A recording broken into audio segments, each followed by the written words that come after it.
Can I get your name? My name is Kent Mickelson. Okay, and what is your function here at Aebleskiver Days? I am, I've got dual functions. I'm helping with the skeever, free skeevers. Okay. And then I also am in charge of our class reunion float.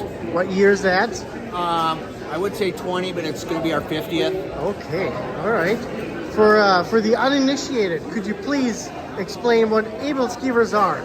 An Aebleskiver is basically a round pancake. Okay. And they have to constantly be turned. Okay. And in the middle is generally pretty hollow.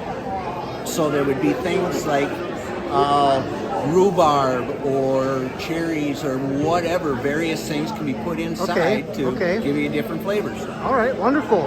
And how long has this been going on here in Tyler, Minnesota? Oh my. I would say as long as I can remember, and I'm 68, and so I would say 100 years at least. And how do you eat them? What's that? How do you eat them?